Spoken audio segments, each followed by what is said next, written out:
Llamé a mi hijo y una voz dijo: «Este número ya no existe». Llamé a mi nuera. Ella respondió: «Ah, suegra, nos mudamos de ciudad hace 2 meses. Se nos olvidó avisarte». Respiré hondo y colgué. Un mes después, recibí una llamada, del banco de ellos, cobrando. Esas palabras todavía me queman la garganta. Todavía siento cómo mis dedos temblaban mientras marcaba ese número por 5ª vez consecutiva. Pensé que era un error del teléfono. Pensé que tal vez mi hijo Damián había olvidado pagar su plan. Nunca imaginé que el error era yo, que yo era el estorbo que necesitaban borrar. Si esta historia te está tocando el corazón, suscríbete al canal y activa la campanita para que no te pierdas ninguna confesión como esta, porque lo que viene te va a dejar sin palabras. Me llamo Estela. Tengo 68 años y vivo sola en Puebla desde hace 5 años, cuando mi Roberto se fue al cielo y me dejó con este silencio que pesa más que cualquier mueble de esta casa. Damián es mi único hijo, mi todo. El niño que cargué en brazos, que curé de fiebres, que aplaudí en cada graduación, el hombre al que le entregué mi vida entera y también mi dinero. Hace 3 años, Damián llegó a mi casa con esa sonrisa nerviosa que siempre usaba cuando necesitaba algo. Traía a Yasmín, su esposa, del brazo. Ella sonreía también, pero diferente, con esa sonrisa que no llega a los ojos. «Mamá», me dijo mientras tomaba café en mi mesa, «tengo una oportunidad increíble. Puedo abrir mi propio taller mecánico. Es mi sueño, pero el banco pide un enganche de 850,000 pesos. 850,000 pesos, el mismo dinero que yo había juntado durante 30 años vendiendo telas en el negocio que heredé de mi padre. Cada metro de lino, cada rollo de algodón, cada cliente que regateaba centavos, todo estaba guardado en esa cuenta. «Mamá», continuó Damián, «te prometo que te voy a pagar. Poco a poco, pero te lo devuelvo todo, y vamos a venir a visitarte cada mes. Te lo juro por mi padre». Juró por Roberto. ¿Cómo iba yo a decir que no? Vendí el local, cerré el negocio de mi papá, entregué todo ese dinero sin firmar un papel, sin pedir garantías, porque él era mi hijo. Y una madre no le pide recibos a su propia sangre. Los primeros 6 meses vinieron religiosamente. Cada domingo, Damián tocaba mi puerta con pan dulce y me contaba cómo el taller iba creciendo. Yasmín se quedaba en el auto revisando su celular, pero al menos venían. Después las visitas se espaciaron, una vez al mes, cada 2 meses. Luego solo llamadas rápidas. «Mamá, estamos ocupados, pero te queremos mucho». Hasta que un martes de octubre marqué su número como siempre hacía. «El número que usted marcó no existe o no está disponible». Pensé que era broma. Volví a marcar. Misma grabación. Con las manos sudando, busqué el número de Yasmín. Ella contestó al 4º tono. «¿Bueno?» «Yas, soy yo, Estela. No puedo localizar a Damián y...» «Ah, suegra». Su voz sonaba distante, como si estuviera haciendo otra cosa mientras hablaba. «Sí, nos mudamos hace como 2 meses a Querétaro. Con todo el caos de la mudanza se nos olvidó avisarle. ¿Necesita algo?» Se les olvidó, como quien olvida comprar leche en el supermercado. «¿Y por qué cambiaron de número?», pregunté, tratando de controlar el temblor en mi voz. «Es que allá las líneas locales son más baratas. Oiga, suegra, ahorita estoy ocupada. Luego le paso el nuevo número de Damián por mensaje, ¿sale?» Colgó. Nunca me mandó ese mensaje. Me quedé sentada en mi sala, mirando el teléfono como si fuera a explotar. La tarde se volvió noche. No encendí las luces. Solo me quedé ahí, en la oscuridad, entendiendo lentamente que mis 850,000 pesos habían comprado mi propio abandono. Un mes entero pasé llamando al último número que tenía de Damián. 30 días enviando mensajes al WhatsApp que seguía marcando entregado, pero nunca leído. 30 noches preguntándome qué había hecho mal. Hasta que una mañana de noviembre, mi teléfono sonó. Era un número desconocido de la Ciudad de México. «¿Señora Estela Ramírez?», dijo una voz masculina, profesional. «Sí, soy yo. Le hablo del Banco Nacional. Soy el licenciado Carranza, del Departamento de Cobranza. Señora, tenemos un problema con el préstamo del señor Damián Ramírez. Usted aparece como aval solidaria de un crédito por 320,000 pesos. El préstamo tiene 3 meses de atraso y necesitamos que nos contacte urgente para evitar acciones legales». El piso desapareció bajo mis pies. Yo no firmé como aval de ningún préstamo, susurré. «Señora, aquí tengo su identificación escaneada y su firma en el contrato. ¿Usted firmó documentos relacionados al taller mecánico Ramírez Motors?» Y entonces lo recordé. Hace año y medio, Damián llegó con papeles. «Son solo formalidades del negocio, mamá. El contador dice que necesita tu firma en estos formatos». Pura burocracia. Yo firmé sin leer, confiando. Mi propio hijo me había convertido en su aval sin decírmelo. «Señora», continuó el licenciado, «si no recibimos el pago en los próximos 30 días, estaremos obligados a iniciar el embargo de sus bienes. ¿Entiende la situación?». Entendía perfectamente. No me buscaban para saber cómo estaba. Me buscaban para cobrar. Y mi hijo había desaparecido. Pero ¿qué fue lo que encontré cuando decidí ir a buscarlos? Lo que descubrí fue mucho peor de lo que imaginaba. El licenciado Carranza me dio 7 días para presentar un plan de pago, 7 días para conseguir dinero que no tenía, 7 días para salvar mi casa del embargo por una deuda que nunca supe que existía. Esa noche no dormí. Me quedé en la cocina con una taza de té que se enfrió entre mis manos mientras revisaba cada papel que tenía guardado. Extractos bancarios, recibos viejos, la escritura de mi casa. Y ahí, en una carpeta que apenas había tocado en año y medio, encontré los documentos que Damián me había dado para firmar. Los leí completos por primera vez. «Contrato de aval solidario», decía en letras grandes. Y más abajo, mi firma, mi identificación, mi dirección, todo en orden, todo legal. Yo había firmado mi propia trampa sin saberlo. Me costaba respirar. Sentía como si alguien me estuviera apretando el pecho con las 2 manos, porque no era solo el dinero. Era la traición. Era entender que mi hijo me había usado como una herramienta, como un objeto útil para conseguir lo que necesitaba. Al día siguiente llamé al banco de nuevo. Pedí hablar directamente con el licenciado Carranza.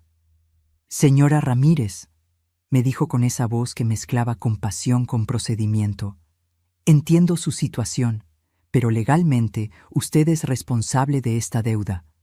El señor Damián Ramírez dejó de pagar hace 3 meses.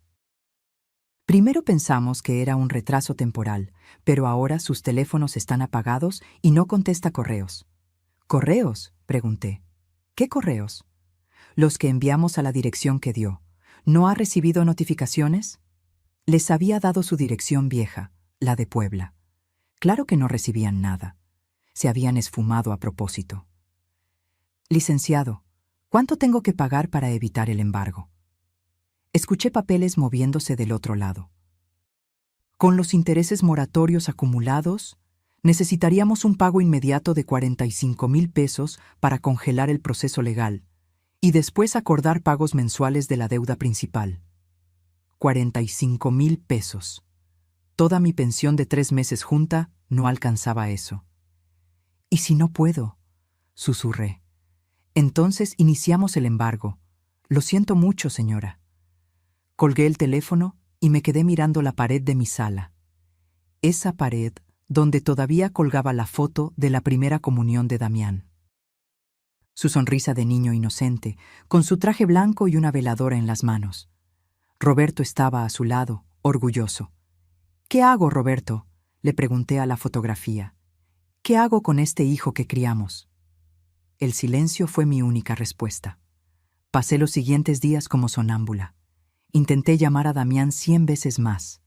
Busqué en Facebook, en Instagram, en cualquier red social que conociera. Nada. Era como si se hubieran borrado del mundo.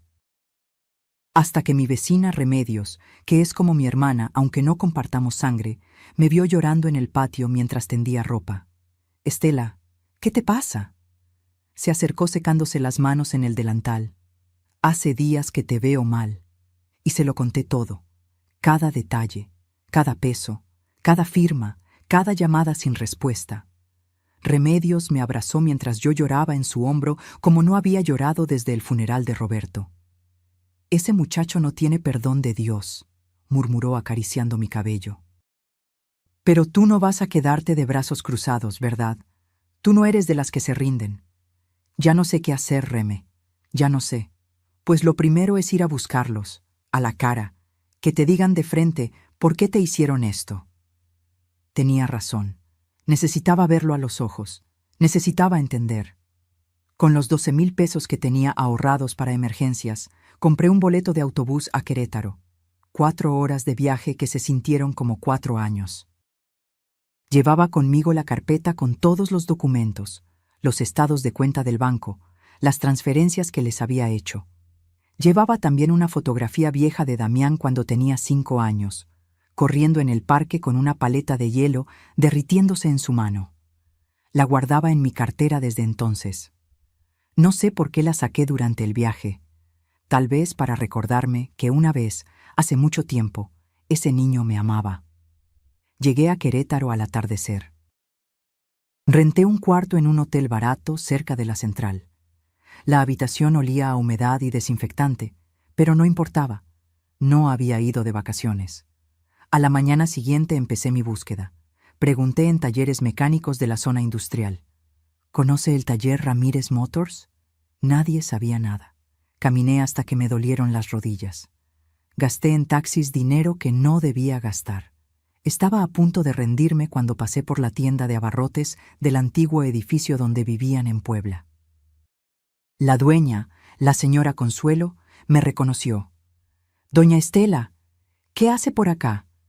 «Busco a mi hijo. ¿No sabría dónde se mudaron?» Consuelo bajó la voz, como si fuera a compartir un secreto peligroso. «Mire, yo no debería meterme, pero usted siempre fue buena conmigo. Escuché a Yasmín presumiendo con otra vecina antes de irse. Dijo que se mudaban a Juriquilla, a una casa en fraccionamiento privado. Vi que ella estrenó una camioneta BMW negra, de esas que cuestan un dineral. La vi porque se estacionó aquí enfrente para despedirse. BMW. Fraccionamiento privado. Juriquilla. Mientras yo temía perder mi casa por su deuda, ellos vivían en lujos. Algo se rompió dentro de mí en ese momento. No fue mi corazón, eso ya estaba roto. Fue algo más profundo. Fue la última hebra de excusa que todavía tejía para justificarlos. Tomé un taxi a Juriquilla, a los fraccionamientos privados. Le dije al chofer. «¿Cuál? Hay varios por esa zona». «El más caro». El chofer me miró por el espejo retrovisor, pero no preguntó más. Y cuando finalmente llegué a esa casa, cuando toqué esa puerta, la forma en que mi nuera me recibió me hizo entender que yo ya no era su suegra, era su estorbo. El fraccionamiento se llamaba Hacienda Azul Residencial. Un nombre bonito para esconder historias feas. La caseta de vigilancia tenía más seguridad que un banco. El guardia me detuvo en la entrada. «¿A qué casa va, señora?» No sabía el número, no sabía ni la calle. «Busco a la familia Ramírez, mi hijo y su esposa. Él tiene un taller mecánico». El guardia revisó su lista en la computadora. «¿Nombre completo?» «Damián Ramírez Ortega», tecleó. Frunció el ceño, volvió a teclear. «No aparece nadie con ese nombre registrado». Por supuesto que no. Habían puesto la casa a nombre de Yasmín, o de alguna empresa, o de cualquier cosa que los mantuviera ocultos. «Señora, si no tiene el número de casa exacto, no puedo dejarla pasar. Son reglas del fraccionamiento». Me quedé ahí parada, con el sol de mediodía quemándome la cabeza, sintiéndome más pequeña que nunca. Una anciana tonta buscando a su hijo entre casas que costaban millones. «¿Tiene una camioneta BMW negra?», pregunté de repente. «La esposa de mi hijo tiene una». El guardia suspiró. No debía darme información, pero algo en mi cara debe haberle dado lástima. Hay 3 familias con BMWs negros aquí. Una en la calle Caoba 47, otra en Fresno 132 y otra en Cedro 89. Memoricé las direcciones como si me fuera la vida en ello. Gracias, susurré. Oiga, señora, me llamó cuando me alejaba. Si no la esperan, no la van a dejar entrar. Las reglas son estrictas. Llámelos primero. Pero ellos no contestaban mis llamadas. Esperé en un parque cercano durante 2 horas, sentada en una banca, viendo pasar mamás jóvenes con carriolas carísimas y niños con uniformes de escuelas privadas. Este era el mundo de Damián ahora, un mundo donde yo no cabía. Cuando el sol empezó a bajar, regresé a la caseta. Otro guardia estaba en turno. Voy a casa de mi hijo, dije con más firmeza. Calle Caoba 47. Revisó su lista. ¿La esperan? Sí, mentí. Por primera vez en mi vida, mentí para entrar a la vida de mi propio hijo. Me dejó pasar. Caminé por esas calles perfectas, con sus jardines podados y sus autos de lujo estacionados. Cada casa era más grande que mi casa completa en Puebla. Encontré la calle Caoba. Conté los números. 45, 46, 47. Y ahí estaba. Una casa de 2 pisos, fachada moderna, ventanas enormes, y en la entrada, brillando bajo el sol, una BMW negra con placas nuevas de Querétaro. Mi corazón latía tan fuerte que pensé que me daría un infarto ahí mismo, en la banqueta de mi hijo. Caminé hacia la puerta, toqué el timbre, escuché pasos del otro lado. La puerta se abrió. Era Yasmín. Llevaba ropa deportiva de marca, esa que se ve en los aparadores de tiendas donde nunca entré porque todo costaba lo que yo ganaba en un mes. Tenía el cabello recogido en una cola perfecta, maquillaje impecable, uñas recién hechas.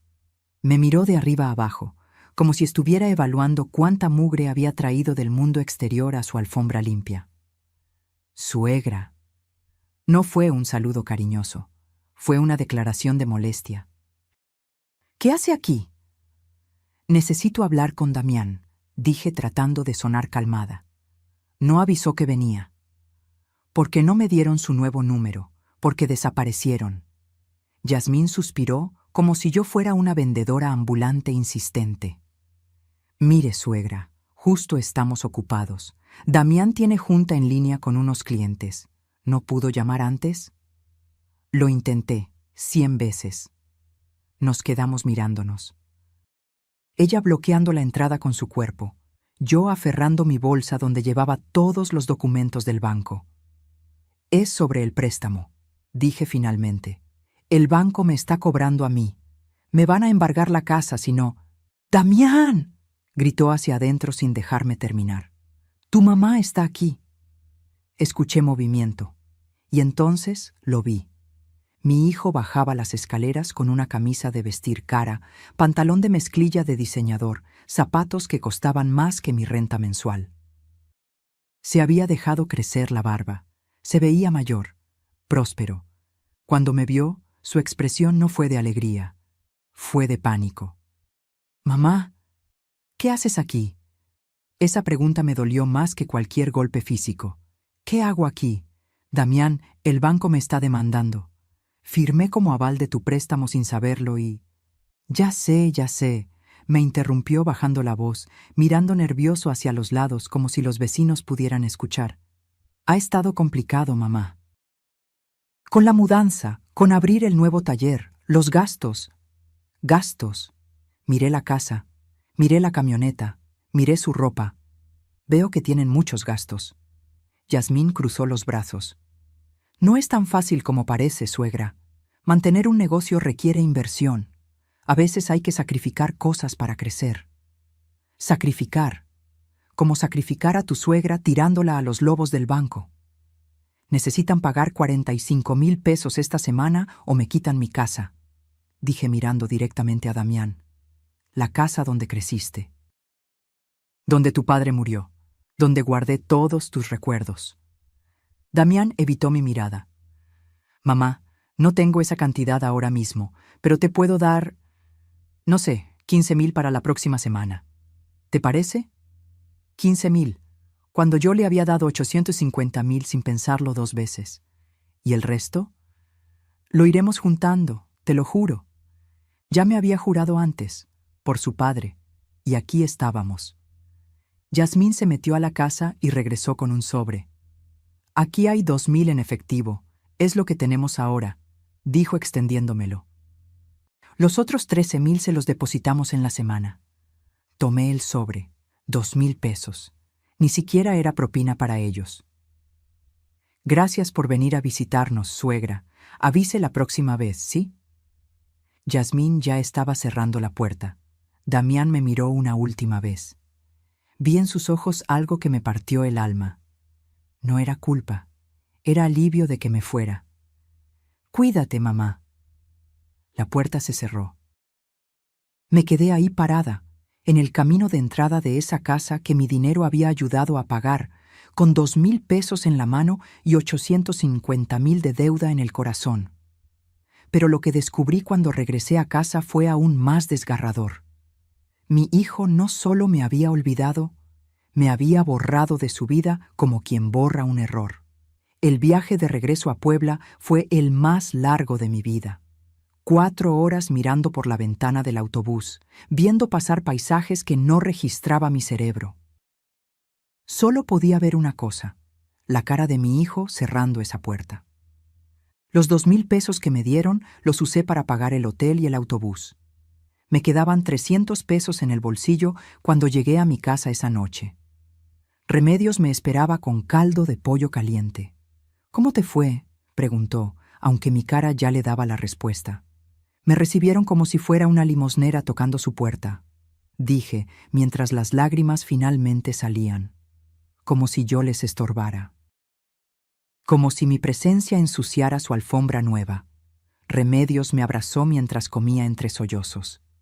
«Ese muchacho se va a arrepentir», murmuró. «Te lo juro por Dios santo que se va a arrepentir». Pero yo no quería venganza. Solo quería a mi hijo de vuelta. Los 13,000 pesos prometidos nunca llegaron. Pasó la semana. Pasó otra. Cada vez que marcaba el número que finalmente me había dado Yasmín, después de rogarle, sonaba ocupado o se iba a buzón. El banco llamaba todos los días. «Señora Ramírez, necesitamos hablar sobre el plan de pago». «Señora Ramírez, el tiempo se está agotando». «Señora Ramírez, si no recibimos pago esta semana, procederemos con acciones legales». No podía dormir, no podía comer. Bajé tanto de peso que mi ropa me colgaba como trapos en un espantapájaros. Una noche, después de otra llamada del banco donde me dijeron que necesitaba pagar 45,000 pesos antes del viernes, o empezaría el embargo, hice algo que nunca había hecho. Saqué todos los ahorros que me quedaban de mi pensión. Fui al banco. Pagué 45,000 pesos que debían servir para mis medicamentos del corazón, para mi consulta del próximo mes, para cualquier emergencia. Todo se fue en pagar una deuda que ni siquiera era mía. El ejecutivo me extendió el recibo. «Con esto detenemos el embargo, señora, pero recuerde que debe seguir pagando mensualmente el resto de la deuda. Son 275,000 pesos más, en pagos de 8,500 pesos cada mes durante 3 años. 8,500 pesos mensuales. Mi pensión completa era de 6,200. «¿Cómo voy a pagar eso?», susurré. El ejecutivo me miró con esa compasión inútil de quien sabe que no puede ayudar. «¿Tiene familia que pueda apoyarla?». Solté una risa amarga que me sorprendió a mí misma. «Mi familia es el problema». Esa misma tarde, Remedios vino con su teléfono en la mano. «Estela, siéntate. Necesito mostrarte algo». «Reme, estoy cansada, no...». «Siéntate». Me senté. Remedios abrió Facebook. Su hija le había enseñado a usarlo el año pasado, y ahora pasaba horas viendo recetas y fotografías de sus nietos. «Mi hija me ayudó a buscar a tu nuera. Encontramos su perfil». Me mostró la pantalla. Era Yasmín. Su foto de perfil mostraba la camioneta BMW, ella con lentes oscuros, sonriendo. Empezó a pasar las publicaciones una por una. Fotos en restaurantes elegantes, platillos que costaban lo que yo gastaba en comida de toda la semana. Fotos en la playa. Fin de semana en Cancún, merecido al vive la vida. Fotos de la casa. Nuestra nueva sala, con muebles italianos, Dreams, Home Sweet Home, fotos de compras, bolsas de tiendas de lujo. Porque una se tiene que consentir self-care.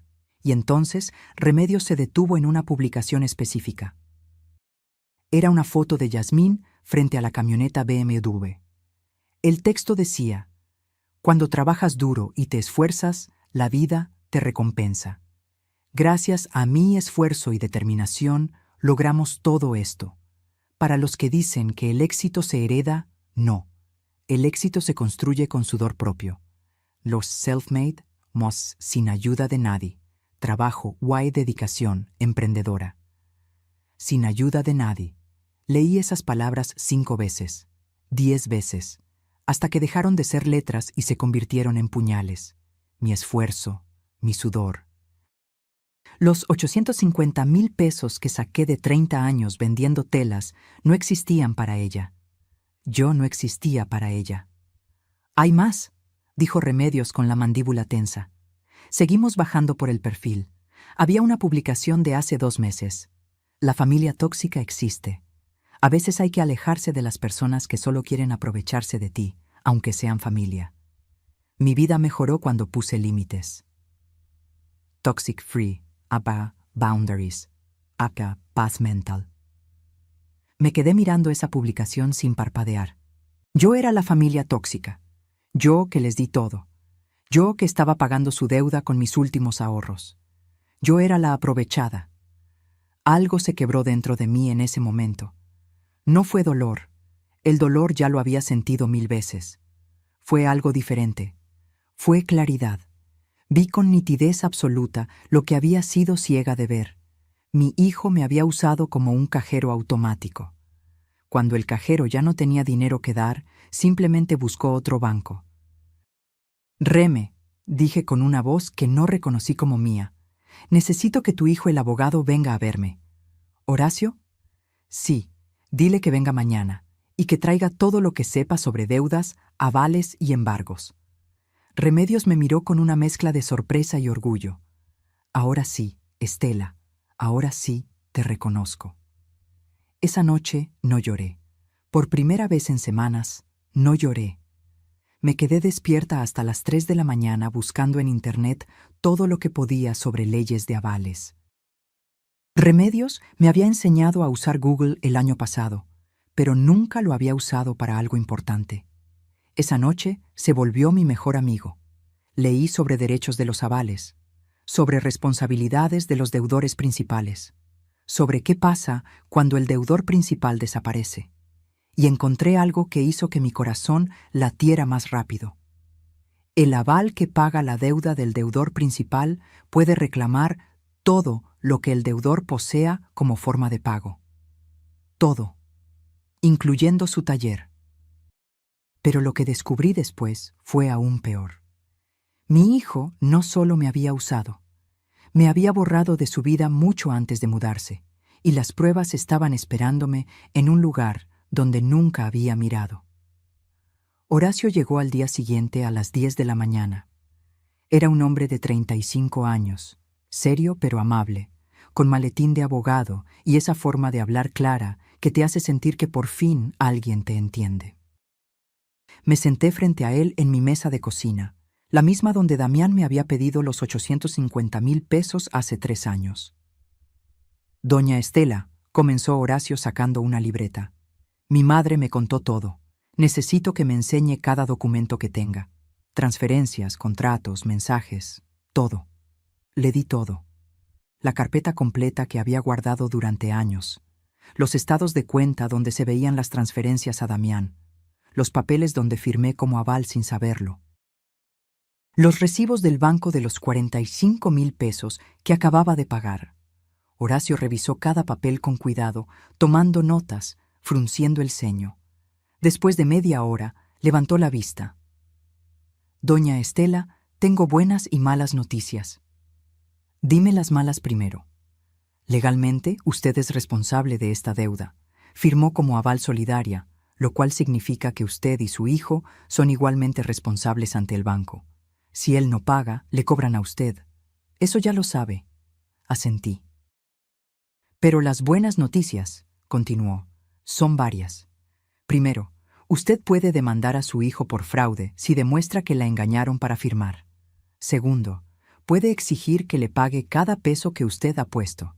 Y tercero, y esto es importante, si usted está pagando la deuda que él contrajo, puede reclamar todo lo que su hijo posea como forma de pago. ¿Todo? Todo, incluyendo el taller mecánico. Si el taller está a nombre de él o de la empresa que él formó, y usted puede demostrar que su dinero ayudó a comprarlo, usted puede embargar ese taller como pago de lo que le debe. Mi corazón latió más fuerte. ¿Cuánto vale un taller mecánico? Depende de la ubicación, el equipo, la clientela, pero si está bien posicionado, podría valer entre 800,000 y 1,500,000 pesos. Más de lo que me debía. ¿Y la casa donde viven? Horacio negó con la cabeza. Si la casa está a nombre de su nuera o rentada, no podríamos tocarla. Pero el taller, ese es diferente. Los negocios son activos embargables. Me quedé en silencio, procesando. ¿Qué me recomienda hacer? Horacio cerró su libreta. Honestamente, doña Estela, mi recomendación legal es diferente a mi recomendación humana. Legalmente, usted debería demandar ya, pero humanamente, es su hijo. Yo le diría que intente una última vez hablar con él. Hágale saber las consecuencias legales. Dele una oportunidad de pagar antes de proceder. Ya intenté hablar con él. Me cerró la puerta en la cara. Entonces inténtelo por escrito, un mensaje claro, con copia de estos documentos, que quede registro de que usted le dio oportunidad. Y si no responde o se niega, ahí sí, proceda con todo.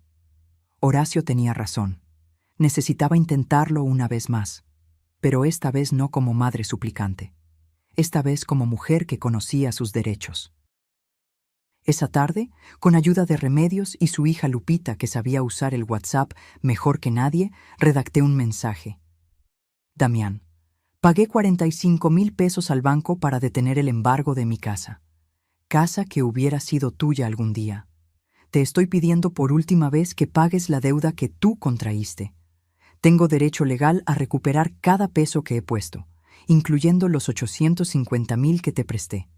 Si no recibo respuesta en 5 días, procederé legalmente. No quiero hacer esto, pero tampoco voy a perder mi casa por tu irresponsabilidad. Tu madre. Lupita apretó enviar.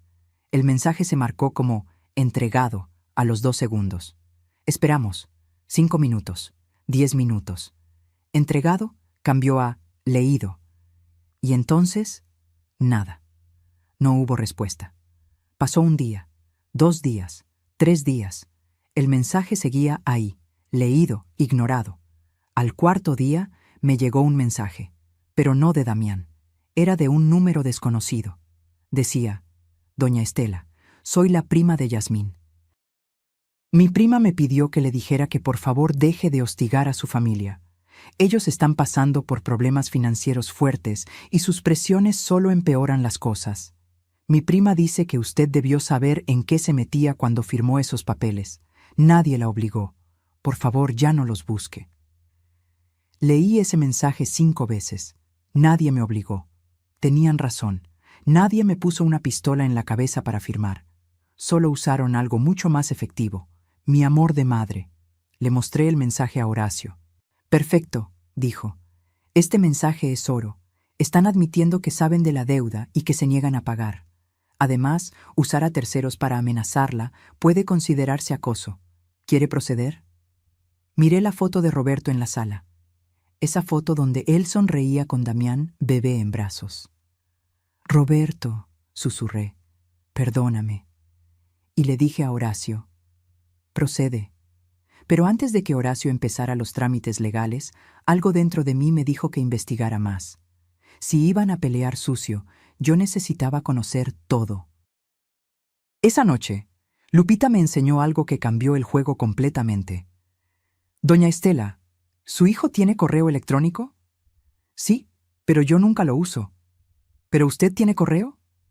Sí, uno que Damián me ayudó a abrir hace años, pero no sé ni la contraseña. Lupita sonrió. Vamos a recuperarla. Me ayudó a entrar a mi correo usando mi número de teléfono para recuperar la contraseña. Cuando finalmente abrimos la bandeja de entrada, me quedé helada. Había 127 correos sin leer. Lupita empezó a abrirlos uno por uno, y ahí estaba todo. Correos de Damián del año anterior, 8 correos diferentes. Mamá, necesito que me prestes otros 200,000 pesos para expandir el negocio. Mamá, ¿recibiste mi correo anterior? Es urgente. Mamá, el banco aprobó una línea de crédito, pero necesito completar el enganche. ¿Puedes ayudarme? Mamá, ¿por qué no contestas? Te he llamado 3 veces. Mamá, hablé con Remedios y dice que estás bien. Entonces, ¿por qué me ignoras? Mamá, ya entendí. Si no quieres apoyarme, solo dilo. Mamá, creo que es mejor darnos un tiempo. Me duele que me des la espalda justo cuando más te necesito. Mamá, Yasmín tiene razón. Uno sabe quién está ahí cuando realmente importa. Las fechas estaban ahí, todos enviados entre mayo y agosto del año pasado. Yo nunca los vi, nunca supe que existían. Para mí, mi hijo había dejado de llamarme de repente.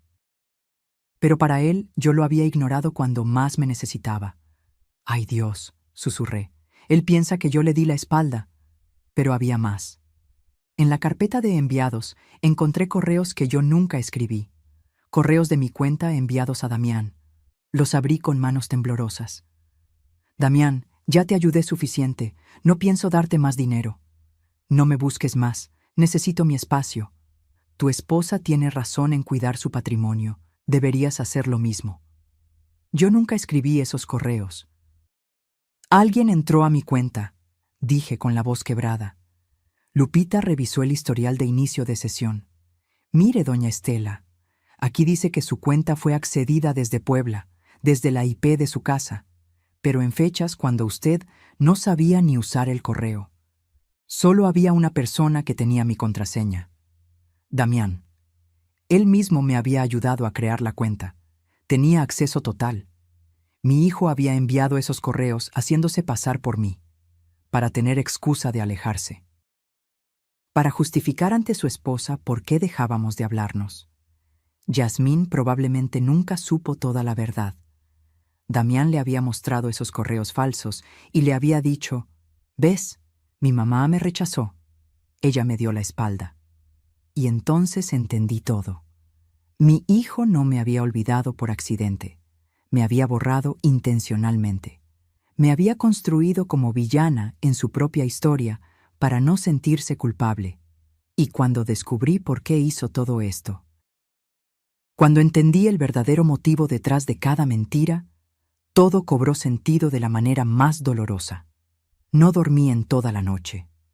Me quedé frente a la computadora que Lupita había dejado prendida, leyendo una y otra vez esos correos falsos que Damián envió desde mi cuenta.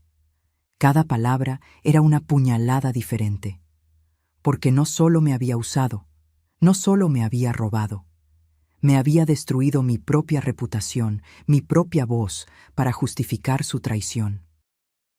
A las 6 de la mañana, Remedios tocó mi puerta con café caliente. «No dormiste», dijo. No era pregunta. No pude. Se sentó a mi lado y leímos juntas todo otra vez. Cuando terminamos, Remedios tenía lágrimas en los ojos. «Ese muchacho está perdido, Estela. Ya no es tu hijo.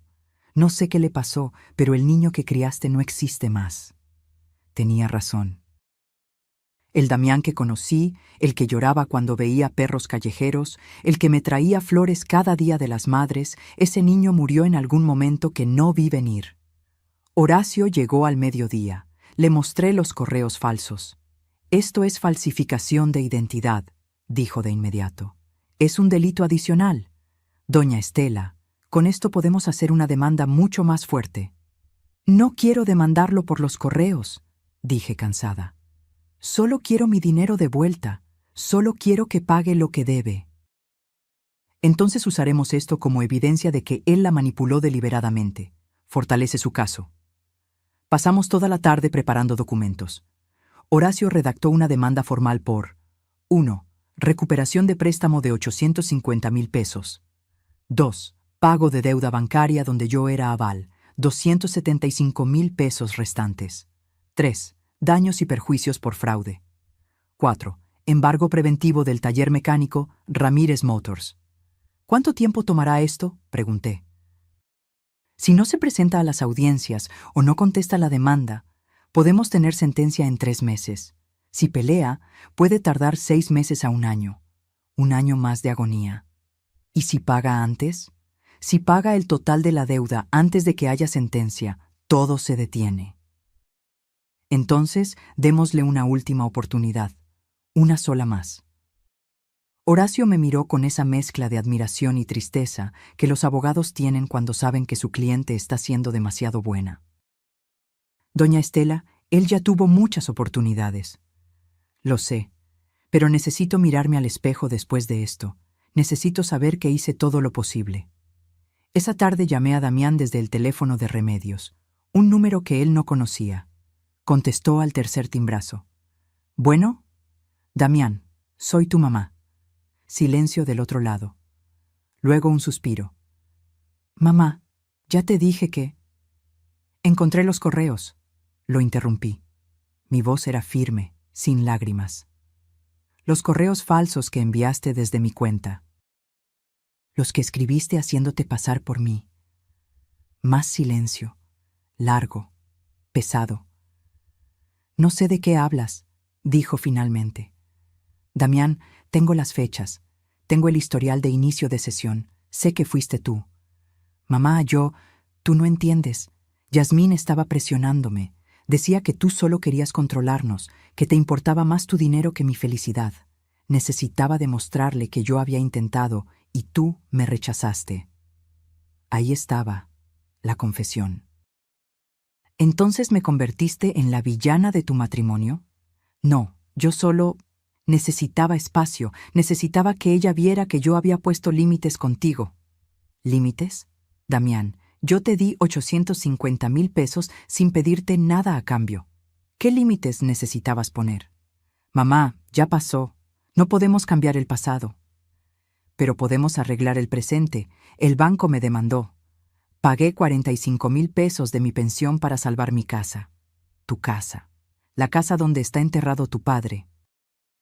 «Mamá, yo no tengo ese dinero ahora». «¿No tienes? ¿O no quieres?» «No tengo». Su voz subió de tono. «¿Crees que vivir aquí es barato? ¿Crees que mantener la imagen, el taller, la camioneta, todo es gratis? Yasmín necesita ciertas cosas para ser feliz. Si no se las doy, me deja.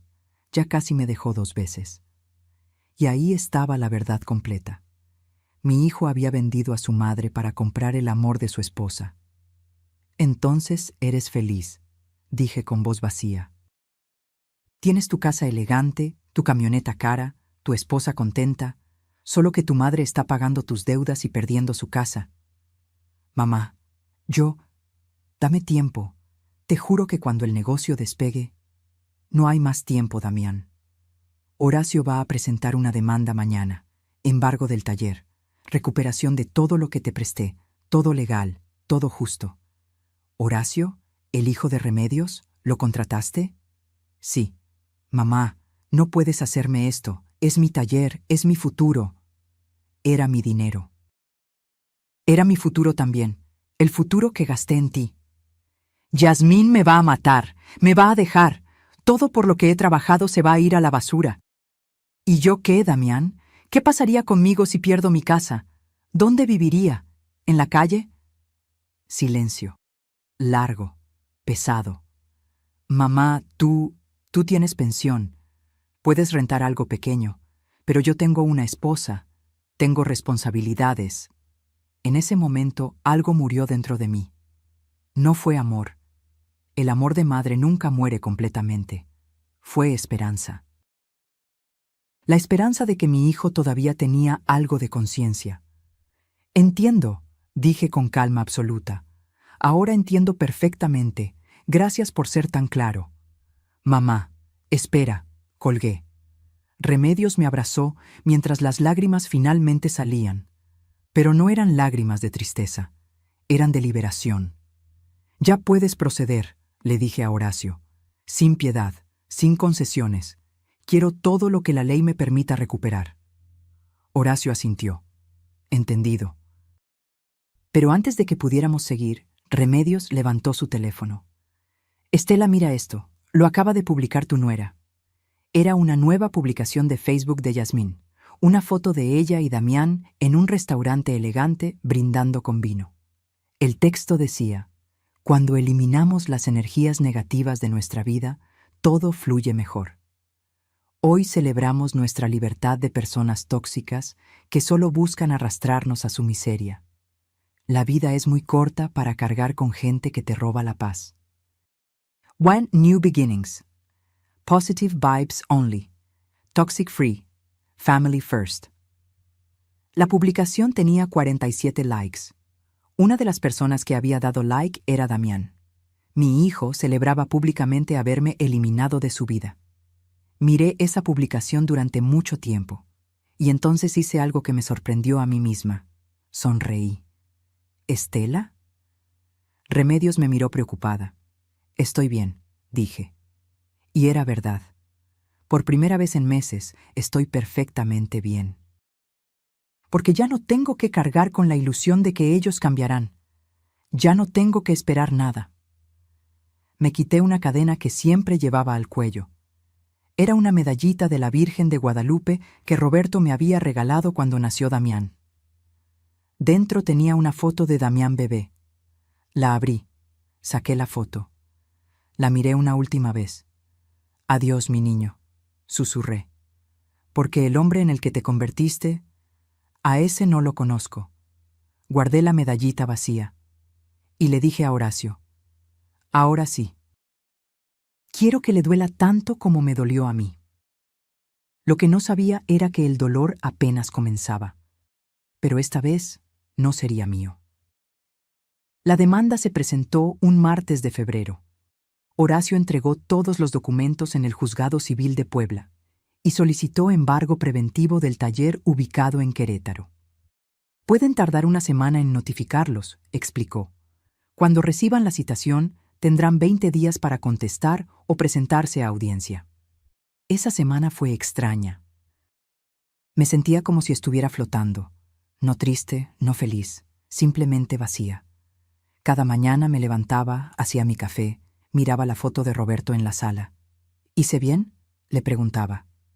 Roberto no respondía, claro, pero yo imaginaba su voz. Estela, nunca dejes que nadie pisotee tu valor, ni siquiera tu propia sangre. Fue algo que me dijo 3 meses antes de morir. Estábamos en el hospital, él conectado a máquinas, yo sosteniendo su mano. Prométeme que vas a defenderte, me había dicho con voz débil. Eres muy noble, Estela, demasiado, y la gente usa eso en tu contra. Nadie me usa, Roberto. Todavía no, pero cuando yo no esté, prométeme que no vas a dejar que nadie te haga menos. Se lo prometí. Y ahora, 5 años después, estaba cumpliendo esa promesa. Pasaron 10 días. Yo seguía mi rutina normal. Iba al mercado, cocinaba, veía telenovelas con Remedios, regaba mis plantas. Pero cada noche me sentaba frente a la computadora y buscaba información. Busqué sobre talleres mecánicos en Querétaro. Encontré el de Damián en Google Maps. Tenía buenas reseñas, excelente servicio, honestos y rápidos, muy recomendado. Qué irónico. Honesto con sus clientes, ladrón con su madre. Busqué valores de propiedades en la zona. El taller estaba en una ubicación privilegiada, cerca de una avenida principal. Según las estimaciones que encontré, un local de esas características valía entre 1,200,000 y 1,500,000 pesos, más que suficiente para cubrir todo lo que me debía. También encontré algo más. El taller no estaba a nombre de Damián directamente. Estaba a nombre de una empresa, Ram Motors S.A.D.C.B. Busqué el RFC de esa empresa en el SAT. Damián aparecía como representante legal y accionista mayoritario. Era embargable. Horacio tenía razón. Yo podía recuperar mi dinero. Pero algo dentro de mí todavía dolía. No por el dinero, por lo que el dinero representaba, mi hijo eligiendo conscientemente destruirme. Una noche, 2 semanas después de presentar la demanda, tuve un momento de debilidad. Saqué el álbum de fotos viejo que guardaba en el closet. Fotos de Damián desde bebé hasta su boda. Damián a los 2 años, con su primer triciclo. Damián a los 6, sin sus dientes de enfrente, sonriendo. Damián a los 15, con su primer trabajo de verano. Damián a los 25, el día de su boda, abrazándome. Gracias por todo, mamá. Eres mi héroe. Me quedé dormida llorando sobre ese álbum. Y tuve un sueño. Roberto estaba ahí, joven otra vez, como cuando nos conocimos. Me tomó de las manos. Estela, ¿por qué lloras? Porque perdí a mi hijo. No, mi amor, él se perdió a sí mismo. Tú sigues siendo la misma. Pero duele, Roberto, duele tanto. Lo sé, pero el dolor es la prueba de que eres humana, de que amaste de verdad. No dejes que ese dolor te haga dudar de ti. Haces lo correcto. Desperté a las 3 de la mañana con esas palabras resonando en mi cabeza. Haces lo correcto. Al día siguiente llegó un sobre certificado. Acuse de recibo de notificación judicial, decía el sello. Lo abrí con manos temblorosas. Damián y Yasmín habían sido notificados. La citación se entregó en el domicilio del taller. Damián firmó de recibido. Ahora sabía. Ahora tenía que decidir si contestaba la demanda o ignoraba. Si ignoraba, yo ganaba automáticamente. Si contestaba, tendríamos que vernos en la corte. Pasaron 3 días, y entonces mi teléfono sonó. Era un mensaje de texto de Damián, del número nuevo que nunca me había querido dar. Mamá, necesitamos hablar. Urgente. No contesté. 5 minutos después. Mamá, por favor, esto es serio. No puedes embargar mi taller. Es mi sustento. Seguí sin contestar. 10 minutos después. Mamá, contesta. Te lo estoy pidiendo, por favor. Y entonces vino la llamada. Dejé que sonara. 1 vez, 2 veces, 5 veces. A la 6ª llamada contesté. Estela Ramírez, dije con voz formal, como si hablara con un extraño. Mamá, gracias a Dios. Mira, acabo de recibir una notificación del juzgado. Esto tiene que ser un error, ¿verdad? No es un error. Mamá, no puedes hablar en serio. ¿Vas a quitarme mi taller? ¿El negocio por el que he trabajado 3 años? El negocio que yo compré con 850,000 pesos. Fue un préstamo. Te lo iba a pagar. ¿Cuándo, Damián? ¿En qué año? Porque hasta ahora solo he recibido 2,000 pesos. Y mientras tanto, yo pagué 45,000 de tu deuda. Mamá, por favor, podemos arreglar esto sin abogados, sin juicios. Somos familia. Ah, ahora somos familia. Cuando te notifican de la demanda, ahora sí soy familia. Siempre has sido mi familia. Yo nunca dije lo contrario. Damián, leí los correos falsos. Leí las publicaciones de Yasmín celebrando haberme eliminado. Vi el like que les diste. Sé exactamente que soy para ustedes. Silencio del otro lado. Eso fue Yasmín. Yo no pensaba esas cosas. Pero las apoyaste, con tu silencio, con tu like, con cada decisión que tomaste. Mamá, escucha. Hablé con Yasmín. Ella está dispuesta a que te paguemos algo. ¿Qué te parece 50,000 pesos? Es lo que podemos juntar ahorita. 50,000 pesos. De más de 1,000,000 que me debían. No. ¿No? Mamá, estamos haciendo el esfuerzo. No quiero 50,000. Quiero todo. 850,000 del préstamo más, 275,000 de la deuda del banco, más daños y perjuicios. Todo. Eso es más de 1,000,000 de pesos. No lo tengo. Pero tienes un taller que vale 1,5 millones. Véndelo, págame. y quedamos a mano. ¿Vender mi taller? Mamá, es mi vida. ¿Qué voy a hacer sin el taller? No lo sé, Damián. Tal vez lo mismo que yo iba a hacer si perdía mi casa. Empezar de cero. Pero al menos tú eres joven. Yo tengo 68 años. Mamá, tienes hasta la fecha de la audiencia para conseguir el dinero. Si me lo pagas antes, retiro la demanda. Si no, que decida el juez. Mamá, no hagas esto. Te lo suplico. ¿Me suplicas? ¿Ahora me suplicas? Mi voz se quebró por primera vez. Yo te supliqué que contestaras mis llamadas. Yo te supliqué que me explicaras por qué desapareciste. Yo te supliqué que pagaras aunque sea algo de la deuda. ¿Y qué hiciste? Me bloqueaste, me humillaste y celebraste eliminarme de tu vida. Lo siento. Su voz sonaba pequeña. Lo siento mucho, mamá. Yo también lo siento, Damián. Siento que perdí al hijo que crié, porque ese niño bueno que yo conocí ya no existe. Colgué, y esta vez no lloré. Me senté en mi mecedora, esa que Roberto había hecho con sus propias manos cuando estaba embarazada de Damián, y me mecí lentamente. Sentí algo nuevo.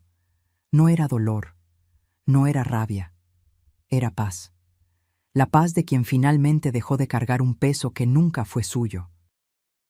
Pero Damián y Yasmín no se quedarían quietos, y lo que planearon para detenerme fue tan bajo que terminó siendo su propia sentencia.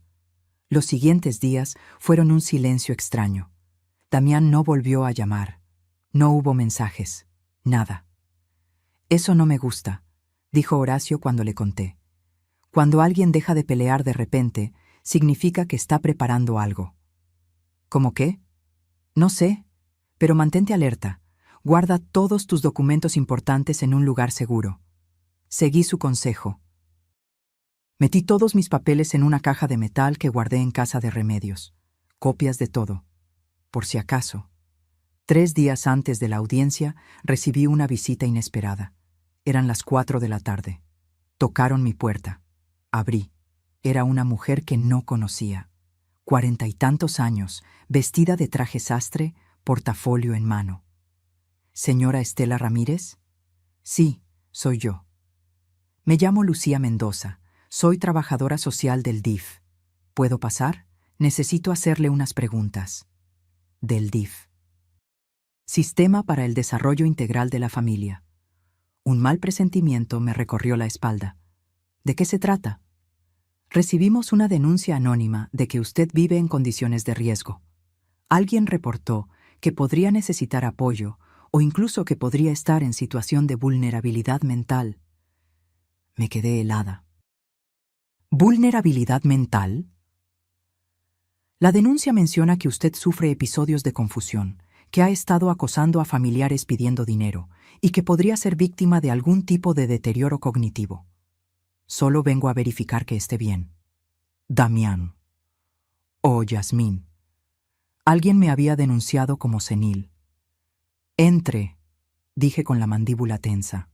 Revise todo lo que quiera. Lucía entró y empezó a hacer preguntas. ¿Sabía qué día era? ¿Sabía dónde vivía?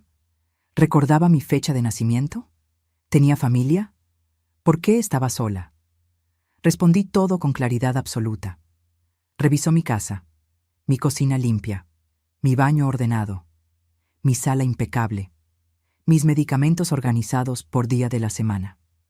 Señora Ramírez, dijo finalmente, está claro que usted está perfectamente bien. No hay ningún indicio de deterioro cognitivo ni de condiciones de riesgo. Lo sé. ¿Tiene idea de quién pudo hacer esta denuncia? Mi hijo. O mi nuera. Estoy demandándolos por fraude y deudas. Supongo que esta es su forma de defenderse. Lucía apretó los labios. Entiendo. Lamentablemente, las denuncias falsas son más comunes de lo que cree, especialmente en casos de disputas familiares. Voy a cerrar el expediente como sin fundamento. Si vuelven a molestarla, puede reportarlo como acoso. Gracias. Cuando Lucía se fue, llamé a Horacio inmediatamente. Intentaron declararme incompetente, dije con voz temblorosa de rabia. Para invalidar la demanda. Hijos de... Horacio se contuvo. Doña Estela, esto es grave, pero también es perfecto, porque ahora tenemos evidencia de mala fe. Van a quedar muy mal ante el juez. Esa noche no pude dormir de pura indignación. No era el dinero. Ya no era el dinero. Era que mi propio hijo intentó hacerme pasar por loca para escapar de sus responsabilidades. Pero entonces pasó algo inesperado. Al día siguiente, temprano en la mañana, tocaron mi puerta otra vez.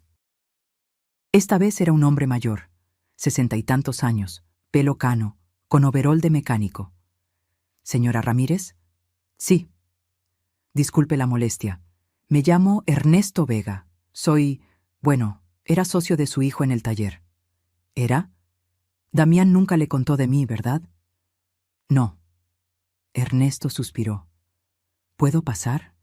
Creo que hay cosas que usted necesita saber. Lo dejé entrar. Se sentó en mi sala, nervioso, retorciendo una gorra entre las manos. Señora, cuando Damián abrió el taller hace 3 años, yo puse 300,000 pesos. Él puso el resto. Íbamos a ser socios al 50-50. Trabajé en ese taller desde el primer día. Pero hace 6 meses, Damián me dijo que el negocio no estaba dando suficiente dinero, que teníamos que cerrar mi participación. Me presionó para que firmara unos papeles renunciando a mi parte.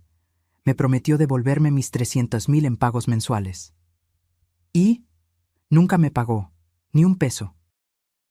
Y descubrí por qué. El taller está prosperando. Tiene buenos ingresos. Damián me mintió para quedarse con todo. Presenté una demanda hace 3 meses. Me quedé en silencio, procesando. ¿Por qué me cuenta esto? Porque me enteré de su demanda. Un conocido que trabaja en el juzgado me lo comentó. Y pensé, tal vez podemos ayudarnos mutuamente. Si usted gana el embargo del taller, yo pierdo mi oportunidad de recuperar mi dinero. Pero si trabajamos juntos... ¿Qué propone? Que unamos las demandas. Entre usted y yo, Damián nos debe más de 1 millón de pesos. Si logramos el embargo conjunto, podemos liquidar el taller, dividir el dinero según lo que nos debe a cada uno y ambos recuperamos lo nuestro. Miré a ese hombre. Vi en sus ojos el mismo cansancio, la misma traición que yo sentía. ¿Damián le hizo firmar como aval de algún préstamo sin que usted supiera? No, pero me hizo firmar documentos de disolución de sociedad bajo engaños. Igual es fraude. Tenía razón. Hable con mi abogado. Le di el teléfono de Horacio. Él verá cómo proceder. Ernesto se fue con una mezcla de esperanza y tristeza. Y yo me quedé pensando. ¿A cuántas personas más había traicionado mi hijo? Horacio llamó esa tarde. Doña Estela, hablé con el señor Vega. Su caso es sólido. Si unimos fuerzas, la demanda es imbatible.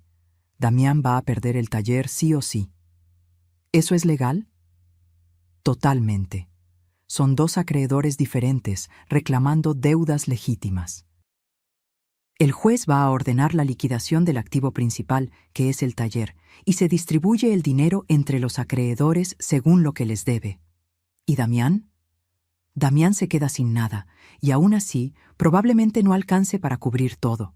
Tendría que pagar el resto con otros bienes o con pagos mensuales por años. Por primera vez en semanas, sonreí.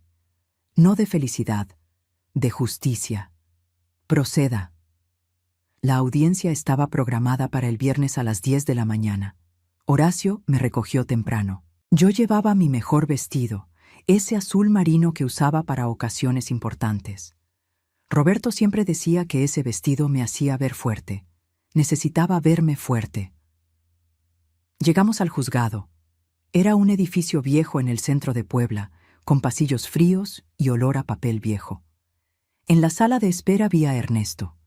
Me saludó con un gesto de cabeza, y entonces los vi llegar. Damián y Yasmín. Él llevaba traje, ella, vestido elegante y tacones. Venían con su propio abogado, un hombre joven con cara de tiburón. Damián me vio. Nuestras miradas se encontraron. Vi en sus ojos algo que me sorprendió, miedo. Tenía miedo de mí, de su propia madre. Yasmín me lanzó una mirada de puro veneno. Nos llamaron a la sala. El juez era un hombre de 50 años, pelo entrecano, mirada seria. Caso 247-2024. Ramírez Ortega contra Ramírez Pérez. Más demanda acumulada de Vega Morales contra Ramírez Ortega. Y entonces comenzó. Lo que pasó en esa sala ese día, lo que se dijo, lo que se reveló, lo que se destruyó, cambió todo para siempre. El juez revisó los expedientes durante lo que pareció una eternidad. El silencio en la sala era tan denso que podía escuchar mi propio corazón latiendo. Bien, dijo finalmente. Tenemos aquí 2 demandas contra el señor Damián Ramírez Ortega. La primera, de su madre, la señora Estela Ramírez Pérez, por recuperación de préstamo de 850,000 pesos, más deuda bancaria de 275,000 pesos, donde ella figura como aval, más daños y perjuicios. La segunda, del señor Ernesto Vega Morales, por liquidación fraudulenta de sociedad por 300,000 pesos. Ambas demandas solicitan embargo del mismo bien, el taller mecánico Ram Motors. ¿Es correcto? Sí, su señoría, respondieron Horacio y el abogado de Ernesto al unísono. Señor Ramírez Ortega, ¿desea contestar la demanda? El abogado de Damián se levantó. Era un hombre delgado con lentes y una sonrisa falsa. Su señoría, mi cliente reconoce que existen deudas pendientes, pero argumenta que las demandantes están exagerando las cantidades. Además, el taller mecánico es su única fuente de ingresos. Embargarlo sería dejarlo sin sustento. Entiendo, dijo el juez. ¿Tiene su cliente documentación que contradiga las cantidades reclamadas? Estamos preparando... ¿Tiene o no tiene? En este momento no, pero entonces las cantidades están aceptadas hasta que demuestre lo contrario. Señora Ramírez, ¿desea agregar algo? Horacio me hizo un gesto para que me levantara. Me puse de pie. Mis piernas temblaban, pero mi voz salió firme.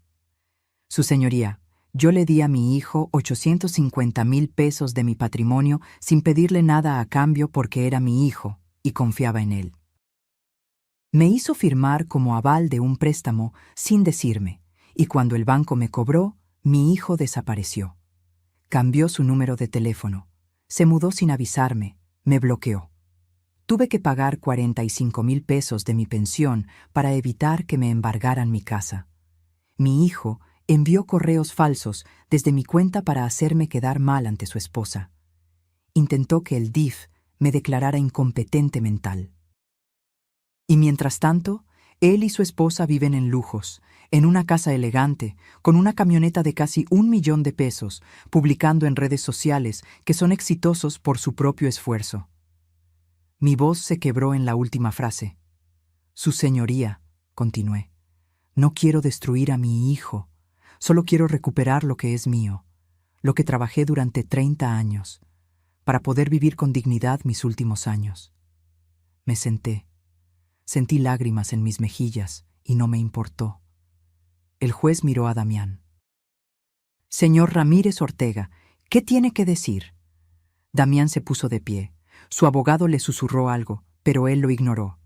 Su señoría, todo lo que dice mi mamá es verdad. Le debo el dinero, le mentí, la evité, hice cosas terribles. Yasmín lo jaló del brazo, susurrando furiosa. Damián se soltó. Pero tenía miedo, continuó. Miedo de no poder pagar, miedo de decepcionar a mi esposa, miedo de admitir que había fracasado. Entonces construí mentiras sobre mentiras hasta que todo se me salió de control. Hizo una pausa. Me miró directamente. Mamá, lo siento. Siento todo. No espero que me perdones.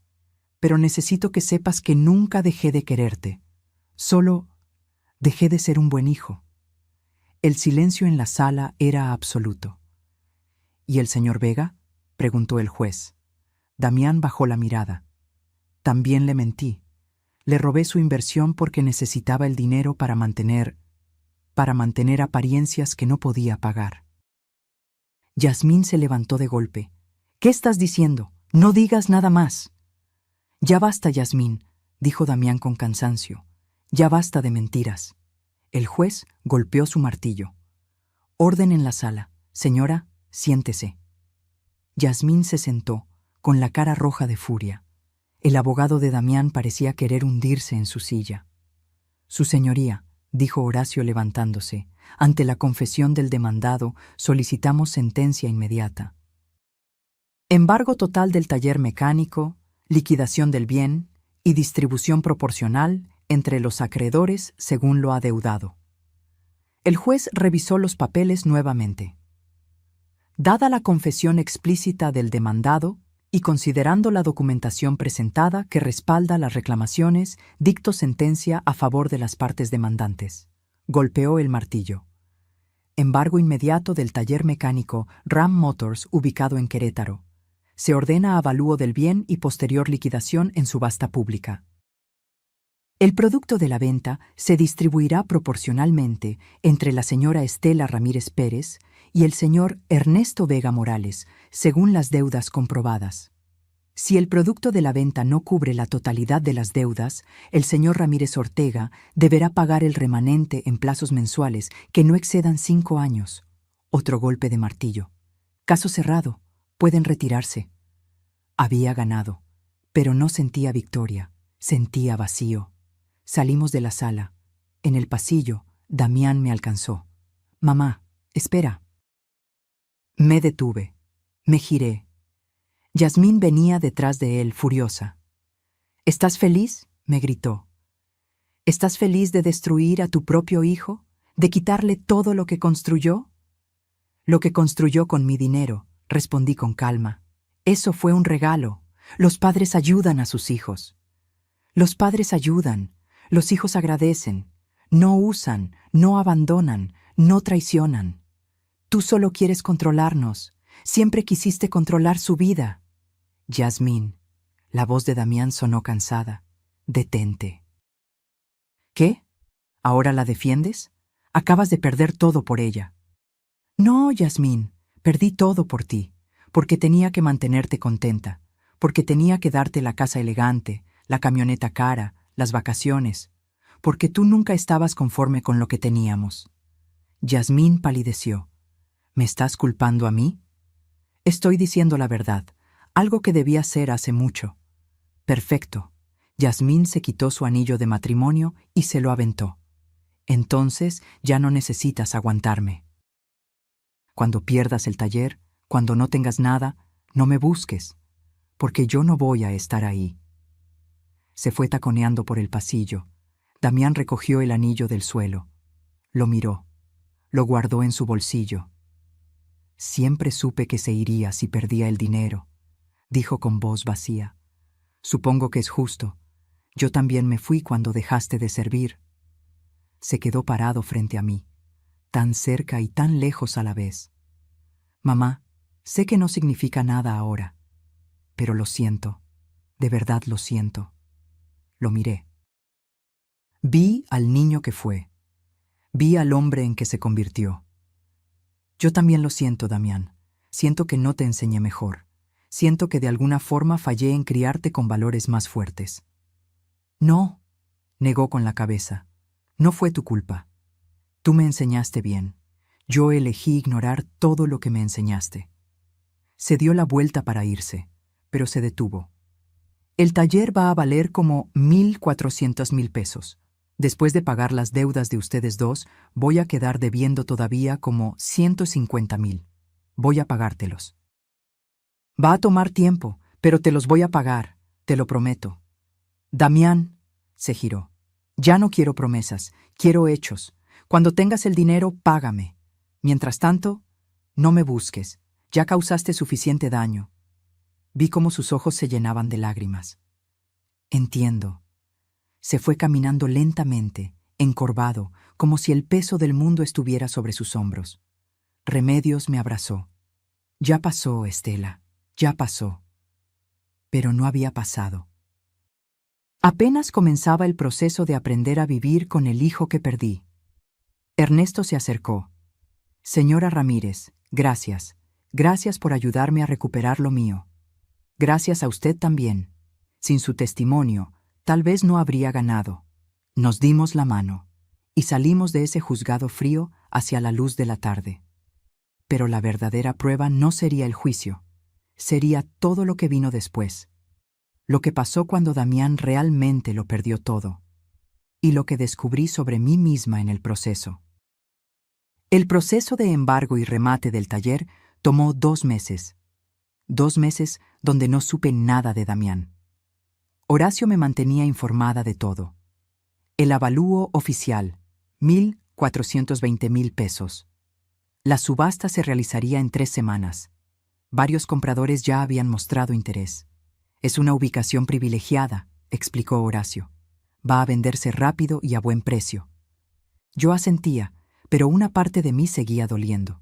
Era mi hijo, su negocio, su sueño, pero también era mi retiro, mi futuro, mi dignidad.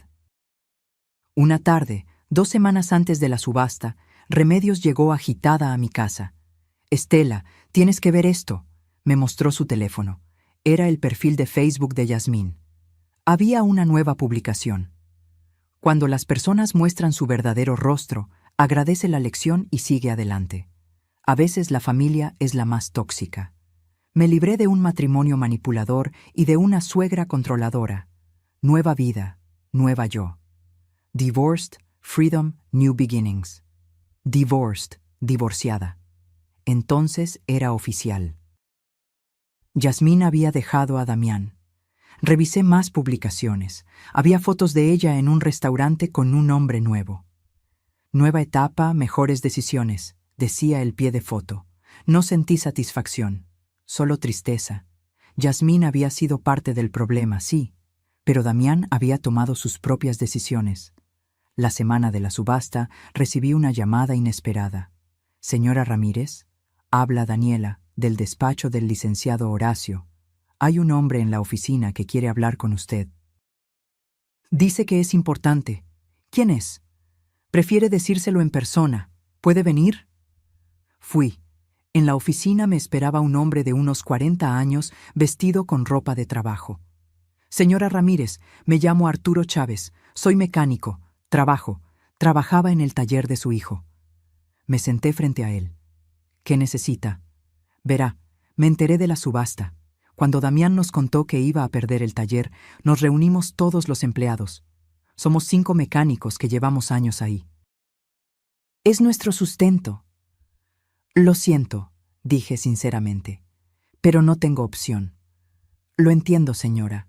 Créame que lo entiendo. Pero vengo a proponerle algo. Los 5 juntamos nuestros ahorros. Entre todos tenemos 450,000 pesos. Si usted nos da tiempo, ¿podríamos juntar más? Quisiéramos comprar el taller en la subasta y seguir operándolo. Sería cooperativa de trabajadores». Me quedé en silencio, sorprendida. «Es una buena zona», continuó Arturo. «Tenemos clientela fiel. El negocio es redituable. Solo necesitamos que sea nuestro. Sin Damián, sin deudas». «La subasta es abierta», expliqué. «Yo no puedo decidir quién compra». «Lo sé, pero pensamos, si usted pudiera hacer una oferta razonable en la subasta, ganarla y después vendérnosla a nosotros en pagos. Sería bueno para todos. Usted recuperaría su dinero garantizado y nosotros mantendríamos nuestros empleos». Miré a Horacio. «¿Es legal eso?» «Totalmente. Usted puede participar en la subasta como cualquier comprador. Y después puede vender el bien a quien quiera». «¿Y el señor Vega?» «A él se le paga su parte del producto de la subasta de inmediato. El resto sería para usted. Y si usted decide financiar la venta a estos señores, es su decisión». Pensé. Estos hombres no tenían culpa. Eran trabajadores honestos atrapados en el desastre de Damián. ¿Cuánto podrían pagar mensualmente? Arturo sacó unos papeles. Hicimos números. Si compramos el taller en 1,400,000 y usted ya tiene su parte de la subasta, nosotros le pagaríamos el resto en, digamos, 25,000 pesos mensuales durante 5 años. Hice el cálculo mental.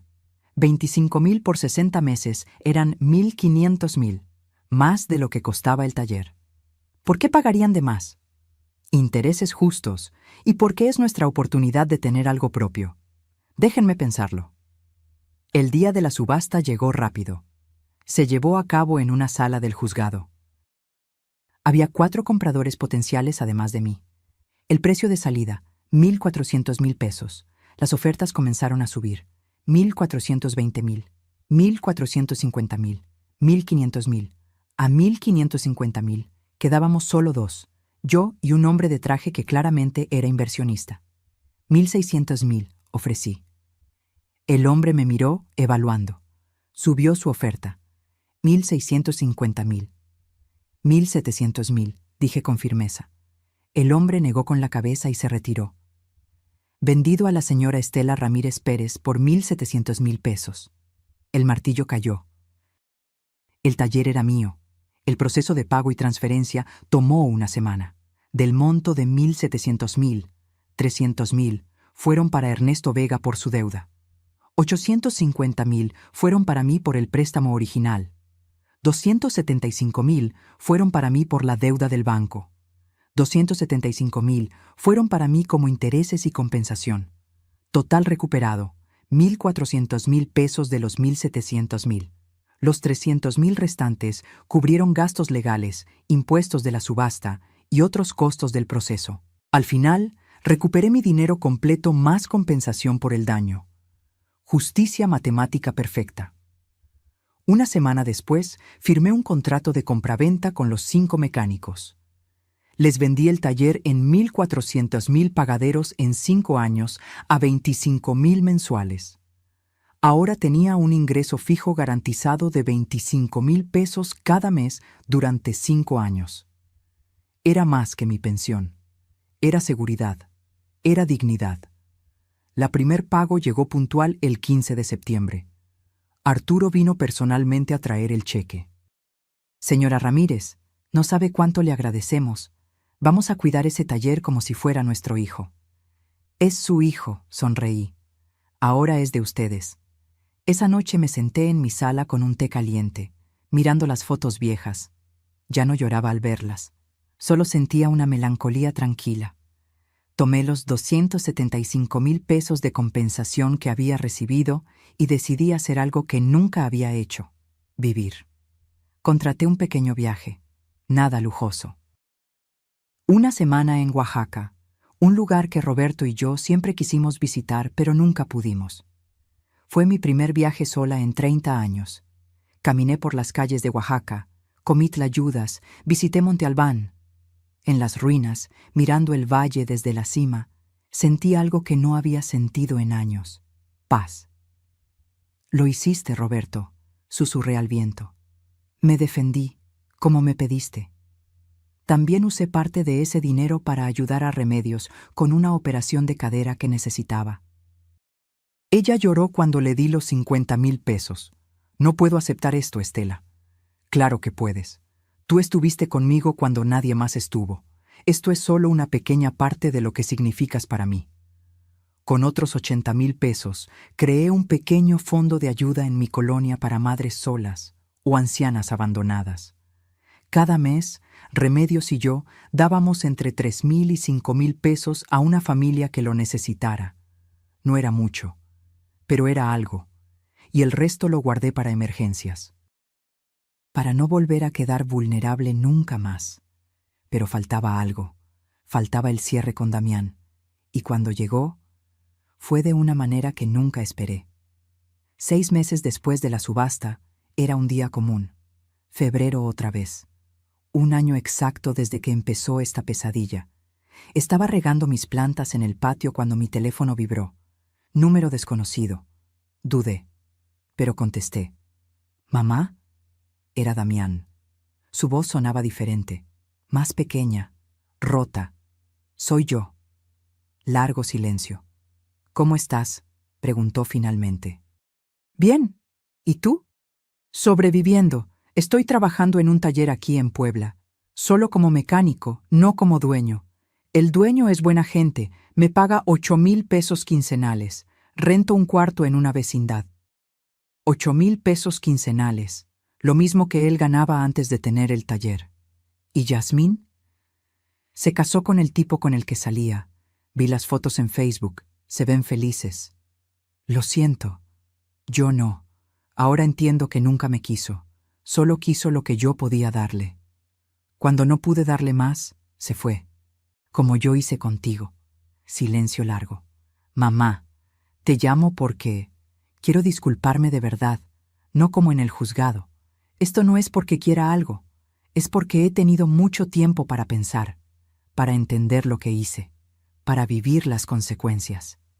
¿Y qué entendiste? Que fui un pésimo hijo, que te usé, que te traicioné, que preferí impresionar a una mujer que nunca me amó en lugar de cuidar a la única persona que me amó incondicionalmente toda mi vida. Sentí un nudo en la garganta. También entendí, continuó, por qué lo hiciste, por qué me demandaste.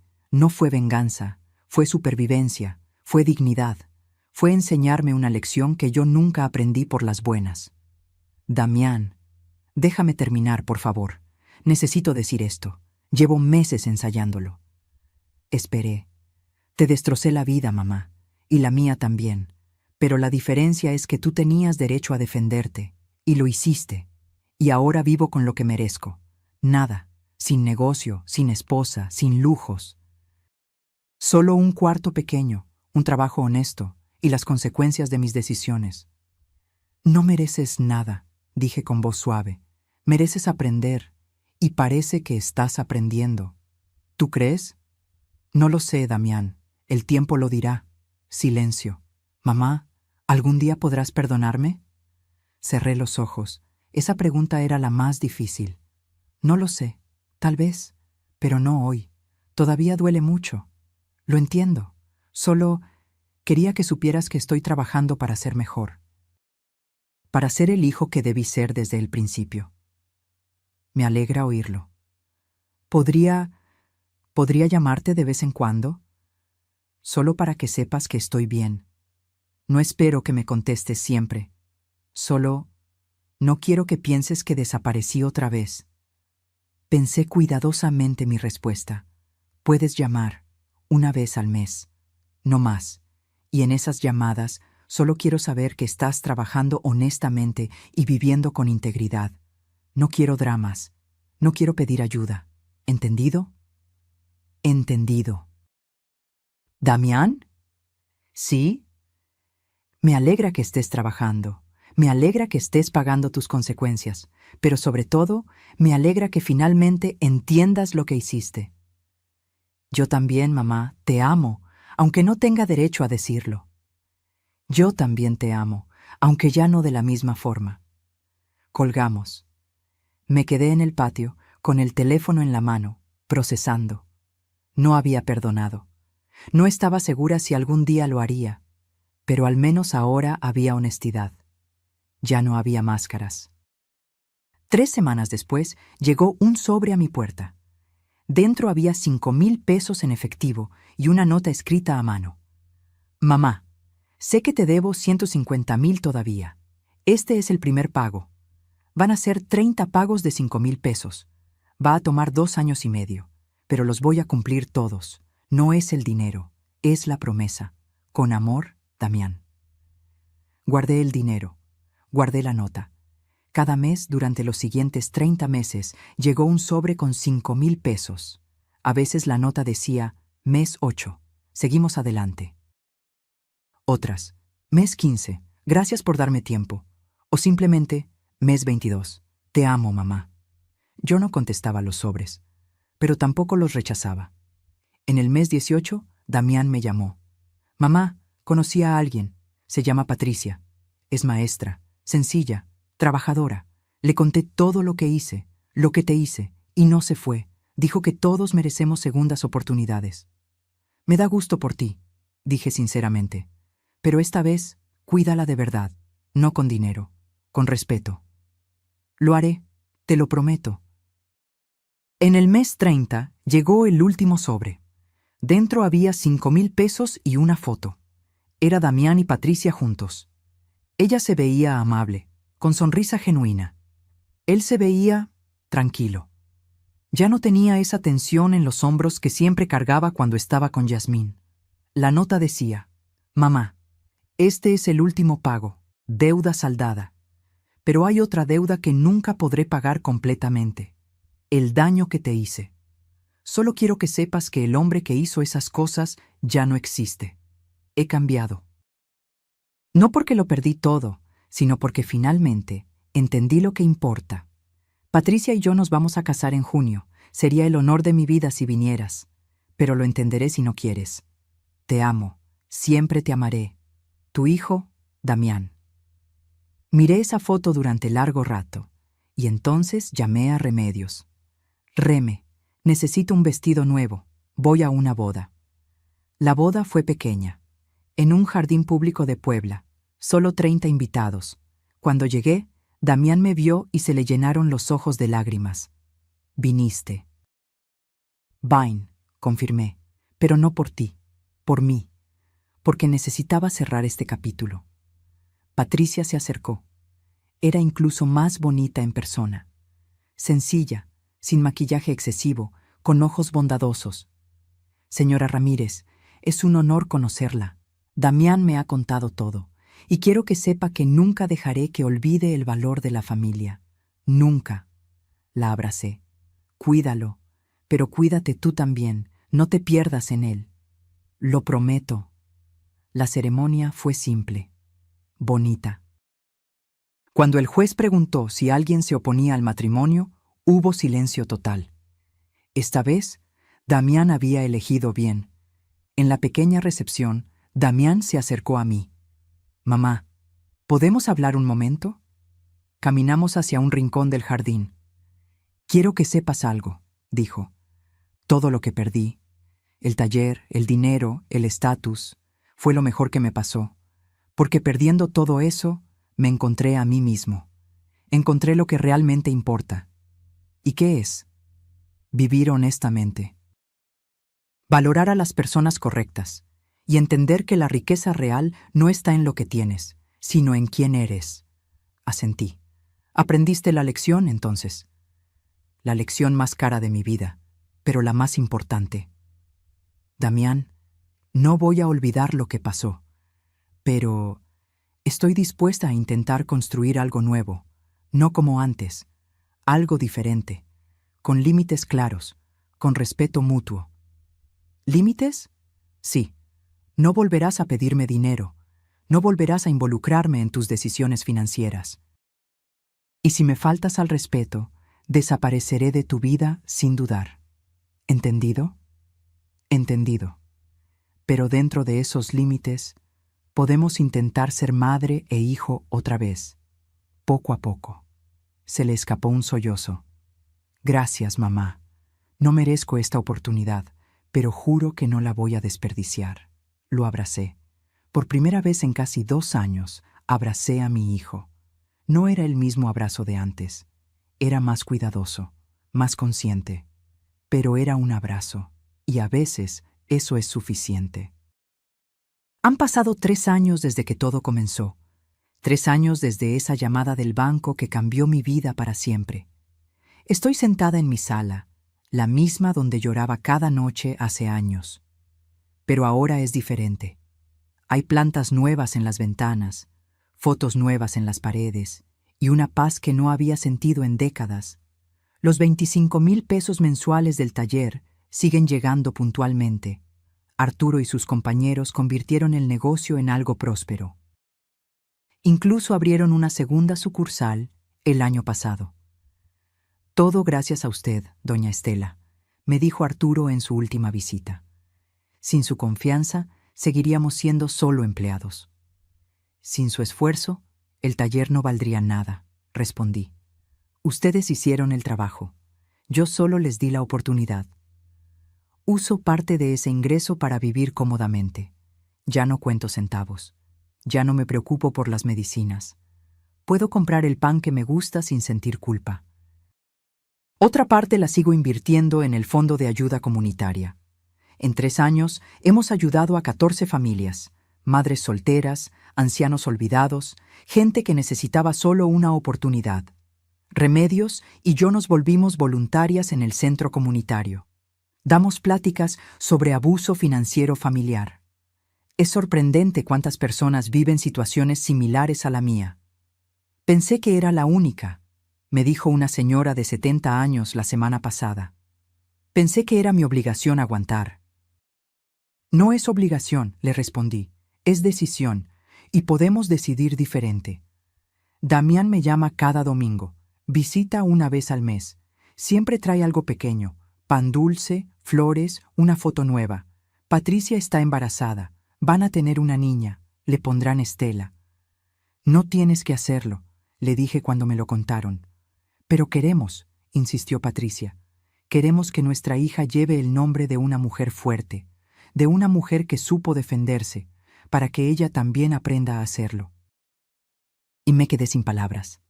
Ser abuela otra vez me asusta, pero también me emociona. Esta vez, con límites, con claridad, sin convertirme en cajero automático ni en salvadora. Ernesto Vega se volvió mi amigo. Nos tomamos café cada 15 días. Compartimos historias de cómo nuestros hijos nos enseñaron las lecciones más duras. Pero aprendimos, dice siempre, y ahora somos más fuertes. Roberto sigue en su foto de la sala. A veces le hablo como antes. Lo hice, mi amor. Me defendí. Puse límites. Encontré mi fuerza. Y juro que su sonrisa en la foto se ve más brillante. Ayer, mientras ordenaba el closet, encontré el álbum viejo de Damián, las fotos de cuando era niño. Las miré sin llorar, solo con nostalgia suave. Ese niño se perdió en algún lugar del camino, pero el hombre en que se convirtió está intentando encontrarse. Y eso es suficiente. Cerré el álbum y lo guardé en el estante superior. El pasado está ahí, lo acepto, pero ya no vivo en él. La vida me enseñó algo crucial en estos años. Amar a tus hijos no significa sacrificarte por ellos. Significa enseñarles a ser personas íntegras. Y a veces, la mejor enseñanza es dejar que enfrenten las consecuencias de sus acciones. También aprendí que perdonar no significa olvidar. Significa soltar el veneno, soltar el resentimiento que te enferma el alma, pero manteniendo la memoria que te protege de repetir errores. Y la lección más importante: tu valor no depende de cuánto das, sino de cuánto respetas lo que eres. Durante años fui la madre que daba todo sin esperar nada, y pensaba que eso me hacía buena madre. Ahora sé que me hacía madre vulnerable, madre usada, madre agotada. La buena madre no es la que se deja destruir, es la que enseña límites con amor, la que dice no cuando es necesario, la que se defiende, demostrando a sus hijos que defenderse no es egoísmo, es dignidad. Esta mañana, antes de escribir esta última parte de mi historia, salí al patio con mi café. El sol apenas estaba saliendo. El cielo tenía ese color rosado que tanto me gusta, y me sentí agradecida. Agradecida por el dolor que me enseñó, por la traición que me fortaleció, por la pérdida que me liberó, porque al final no perdí un hijo, gané una vida, mi vida, completa, libre, digna. Y eso, después de todo, es lo único que realmente importa. Mensaje final. Si esta historia tocó tu corazón, si te viste reflejada en mis palabras, o si conoces a alguien que está viviendo algo similar, déjame un comentario contándome desde dónde nos estás viendo y qué fue lo que más te impactó de esta historia. Dale like si crees que el amor propio no es egoísmo, sino supervivencia.